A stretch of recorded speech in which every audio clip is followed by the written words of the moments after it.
এই দেখতে পাচ্ছেন এই চার্জার প্যান্টটার এই দেখতে পাচ্ছেন এই পাওয়ারটা নষ্ট হয়ে গেছে, এই প্যান্টটা চার্জ হয় না। এই দেখতে পাচ্ছেন এই ফিউজটা নষ্ট হয়ে গেছে, এই দেখতে পাচ্ছেন এ পুড়ে গেছে, এই দেখতে পাচ্ছেন রেজিস্টারটা পুরো পুড়ে গেছে। মানে এই দেখতে পাচ্ছেন এই সার্কিটটা কিভাবে ঠিক করবেন আপনাদেরকে দেখাবো, ধৈর্য সহকারে ভিডিওটি সম্পূর্ণ দেখবেন। এই দেখতে পাচ্ছেন এই ডায়োডটাও পুড়ে গেছে। এখন এই সার্কিটটা কিভাবে মেরামত করবেন আপনাদেরকে দেখাবো, ধৈর্য সহকারে ভিডিওটি সম্পূর্ণ দেখবেন। ভিডিওটি ভালো লাগলে একটা লাইক দিয়ে দিবেন আর চ্যানেলটি সাবস্ক্রাইব করে পাশেই থাকবেন। প্রথমে এখান থেকে খুলে নেব। এই দেখতে পাচ্ছেন এভাবে টান দিলে খুলে যাবে। এখন এই দেখতে পাচ্ছেন এই সার্কিটের এই রেজিস্টারটাও পুড়ে গেছে, এই দেখতে পাচ্ছেন। আর এই দেখতে পাচ্ছেন এই ডায়োডটা এই দুইটা চেঞ্জ করে দেখব সার্কিটটা ঠিক হয় কিনা। পাচ্ছেন এই দেখতে পাচ্ছেন এই ডায়োডটা এখন খুলে নিব।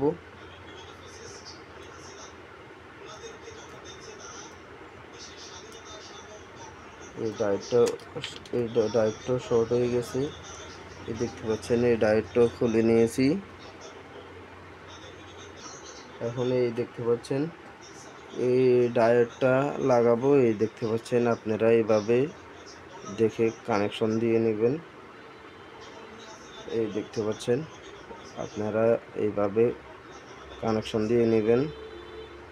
এখন এই ডায়োডটা এইভাবে এখানে সুন্দরভাবে লাগিয়ে দিব, আমি লাগিয়ে তারপর আপনাদেরকে দেখাবো। এই দেখতে পাচ্ছেন কানেকশন দিয়েছি, আপনারা এভাবে কানেকশন দিয়ে নেবেন। এই দেখতে পাচ্ছেন ডায়োডটা এইভাবে আপনারা কানেকশন দিয়ে নেবেন।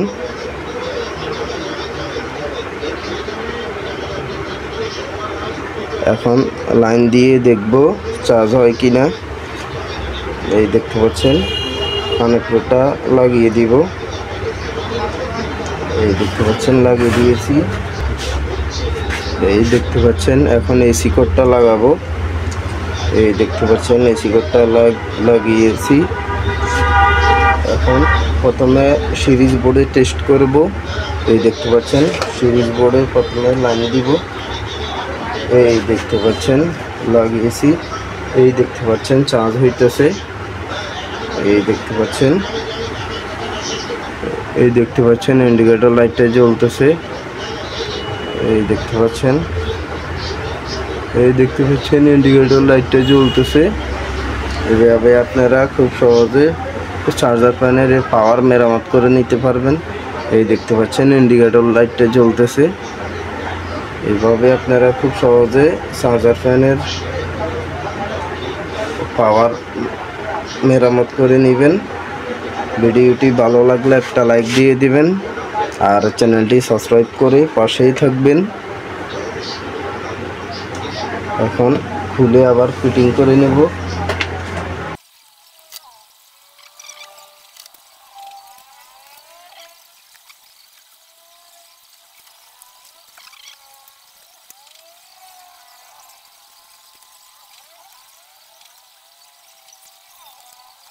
এই দেখতে পাচ্ছেন প্রথমে এসি কোডটা লাগাবো। এই দেখতে পাচ্ছেন এসি কোডটা লাগিয়েছি। এখন এই দেখতে পাচ্ছেন আবার নতুন লাগাবো।